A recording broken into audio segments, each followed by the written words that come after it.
भारतीय गोरखाओं का एक बार फिर हक छीन लिया जा रहा है।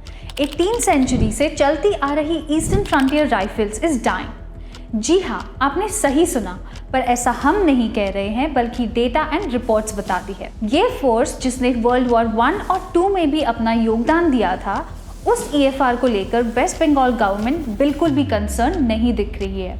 And that is the reason इस स्टेट आर्म पुलिस फोर्स, जिसकी प्री इंडिपेंडेंस एरा से ही प्राउड हिस्ट्री रही है, उसमें साल 2010 से एक भी रिक्रूटमेंट नहीं हुई है। Yes, you heard that right. बहुत सारे पर्सनल जो EFR में सर्व कर रहे थे वो रिटायर हो रहे हैं और पिछले 14 सालों से पाइल अप हो रहे वैकेंसीज को फिल करने के लिए कुछ भी नहीं किया जा रहा है। Now what does this mean? इससे एक इम्पॉर्टेंट सवाल ये पैदा हो जाता है कि क्या गवर्नमेंट EFR को पूरे तरीके से डिसॉल्व करने का सोच रही है? और अगर ऐसा नहीं है तो ये बहुत ही बड़ी नेग्लिजेंस है जिस पर सवाल उठाना अब ज़रूरी बन चुका है। नमस्कार, द कॉर्ड में आप सभी का स्वागत है।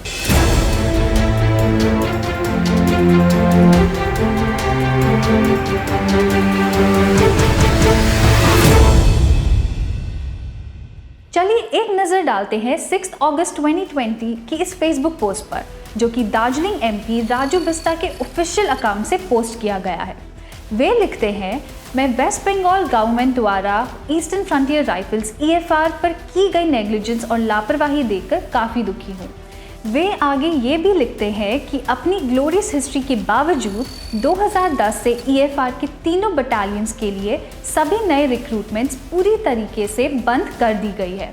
उसी साल 2010 में सिल्दा में माओइस्ट के खिलाफ लड़ते हुए 24 EFR जवान शहीद हो गए थे।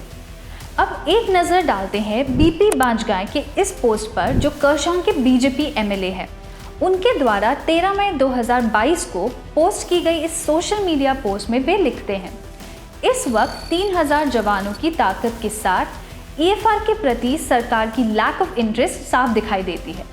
चाहे कोई भी बैकग्राउंड हो, वर्दी पहने जवानों की अपनी डिग्निटी होती है।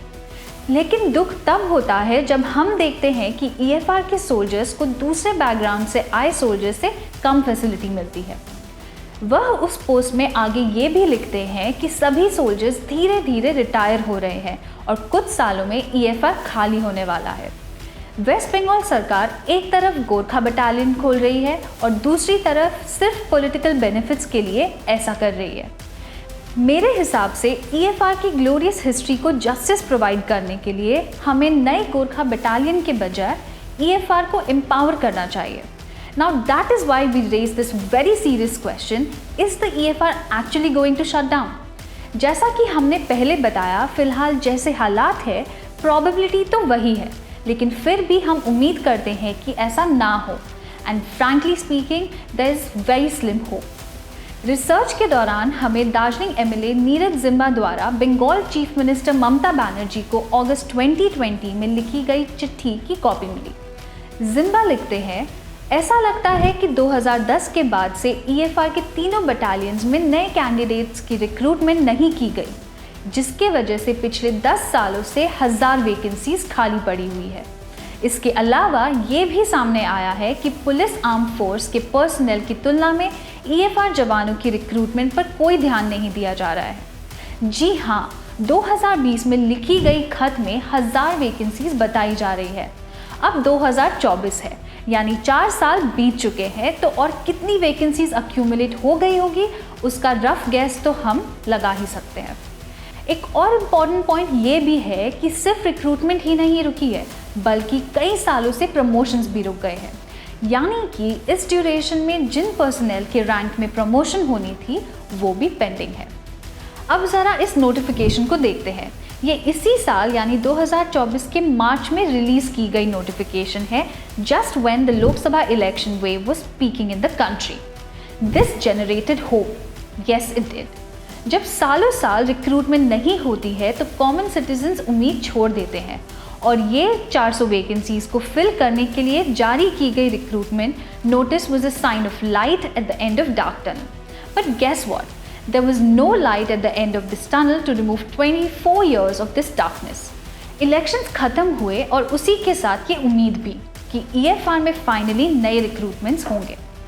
अब आप में से कई लोग जो हमारे चैनल को रेगुलरली फॉलो करते हैं वो यही सोच रहे होंगे कि why the Cord is bringing this topic all of a sudden. जैसे कि आप जानते हैं हमारा चैनल नॉर्थ बंगाल, सिक्किम और नॉर्थ ईस्टर्न रीजन पर फोकस करती है and in many of these regions EFR matters.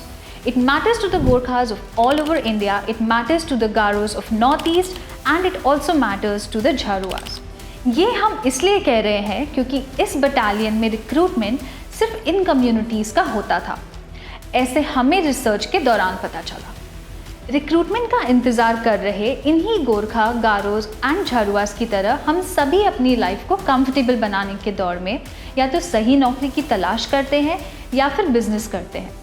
अगर आप नौकरी करके आगे बढ़ना चाहते हैं तो वो अलग बात है, पर अगर आप बिजनेस करना चाहते हैं तो उस बिजनेस को सही दिशा देने के लिए और प्रॉफिटेबल बनाने के लिए ज़रूरी है सही मार्केटिंग एंड ब्रांडिंग स्किल्स जो आप सबके पास नहीं होती। आजकल के ज़माने में अगर मार्केटिंग एंड ब्रांडिंग की बात की जाए तो सोशल मीडिया मार्केटिंग से अच्छा ऑप्शन और कुछ नहीं है और इसके लिए एक सही डिजिटल मार्केटिंग कंपनी का होना क्रूशियल है जो आपके बिजनेस को कई ऊंचाइयां हासिल करने में मदद कर सकता है। The Cord media and advertising company जो हमारी मदर ऑर्गेनाइजेशन है वो इसी काम में एक्सपर्ट है। आप हमारे सर्विसेज को हायर करके अपने बिजनेसेस में सक्सेस पा सकते हैं। जानकारी के लिए स्क्रीन पर दिए गए नंबर पर कॉल करें। अब वापस चलते हैं कंटेंट की तरफ। गोरखाओं और EFR का एक अहम रिश्ता है और ये रिश्ता है सेंटिमेंट का। जी हाँ, EFR की इंसिग्निया खुकुरी है जो कि गोरखाओं का कॉम्बैट वेपन है। वही खुकुरी जिसे इंडियन आर्मी के गोरखा रेजिमेंट का भी शान माना जाता है। Why is EFR important? Why does EFR matter? And why cannot it be shut down? ये जानने के लिए हमें इस बटालियन के पास्ट कॉन्ट्रीब्यूशंस को जानना ज़रूरी है और इसके लिए हमें ईस्टर्न फ्रंटियर राइफल्स की हिस्ट्री को भी समझना ज़रूरी है। तो आइए एक नज़र EFR की ब्रीफ हिस्ट्री पर डालते हैं। जैसे कि हमने शुरू में बताया, EFR एक स्टेट आर्म पुलिस फोर्स है for the Indian state of West Bengal. EFR West Bengal police का ही एक पार्ट है। फिलहाल फ़र्क बस इतना है कि अन्य पुलिस विभाग में रिक्रूटमेंट्स हो रहे हैं मगर EFR में पिछले 14 सालों से रिक्रूटमेंट्स का कोई नामो निशान नहीं दिख रहा। ईस्टर्न फ्रंटियर राइफल शुरू किया गया था ईस्ट इंडिया कंपनी द्वारा during the second half of the 18th century. तब ये फ्रंटियर प्रोटेक्शन फोर्स के नाम से जाना जाता था। साल 1795 में नाम रामगढ़ लोकल बटालियन और साल 1861 में फिर रिनेम करके फ्रंटियर गार्ड्स रखा गया था। 1891 में इसका नाम बंगाल मिलिट्री पुलिस रखा गया and under this same title way first world war भी लड़े। इस फोर्स का नाम फाइनली ईस्टर्न फ्रंटियर राइफल्स पड़ा साल 1920 में और तब से ही इंडिया में इस स्टेट आर्म पुलिस फोर्स को हम इसी नाम से जानते हैं। लेकिन हम इंडिया में क्यों कह रहे हैं? क्या ये फोर्स इंडिया के बाहर भी है? जी हाँ, दरअसल Eastern Frontier Rifle pre independence era से ही सर्व कर रही है, इनफैक्ट ईस्ट इंडिया कंपनी के समय से। EFR fought the First World War as Bengali military police। इस फोर्स का वर्ल्ड वॉर 2 में भी योगदान रहा है। फिर जब इंडिया और पाकिस्तान 1947 में इंडिपेंडेंट हुए तो पार्टीशन के साथ ही ये फोर्स भी 2 हिस्सों में स्प्लिट हो गई। एक पार्ट वेस्ट बंगाल में रहा EFR के ही नाम से और दूसरा हिस्सा चला गया east Pakistan as east Pakistan rifles. जी हाँ, वही ईस्ट पाकिस्तान जो कि प्रेजेंट डे बांग्लादेश है। जब ईस्ट पाकिस्तान यानी कि बांग्लादेश का लिबरेशन हुआ 1971 में तो ईस्ट पाकिस्तान राइफल्स को नया नाम दिया गया बांग्लादेश राइफल्स। रिसेंटली साल 2010 में बांग्लादेश राइफल्स का नाम फिर से चेंज किया गया जिसे अब बॉर्डर गार्ड्स बांग्लादेश के नाम से जाना जाता है। EFR का हेडक्वार्टर्स सलवा खड़गपुर है जो वेस्ट बंगाल के वेस्ट मिदनापुर डिस्ट्रिक्ट का हिस्सा है। इस फोर्स का मोटो लॉयल्टी एंड ब्रेवरी यानी वफादारी और बहादुरी है। मई 23, 2021 में दार्जिलिंग क्रॉनिकल में पब्लिश्ड आर्टिकल की हेडलाइन कहती है the Eastern frontier Rifles the warriors of east need to be recognised as central military force. This article quotes presently 3000 जवानों की ताकत के साथ ये फोर्स गवर्नमेंट की लैक ऑफ इंटरेस्ट को दर्शाता है। इसी आर्टिकल में आगे ये लिखा गया है कि in order to tackle this problem EFR को सेंट्रल पैरामिलिट्री फोर्स CAPFs के रूप में मान्यता प्राप्त करनी होगी, क्योंकि EFR के जवान सेम क्राइटेरिया फुलफिल करते हैं जो अन्य फोर्सेस के जवान करते हैं और हमेशा देश की सेवा में तैयार रहते हैं। इससे न केवल इस फोर्स को मान्यता मिलेगी बल्कि इससे एम्प्लॉयमेंट भी जनरेट होगा और यूथ्स को अपॉर्चुनिटीज़ भी मिलेगी।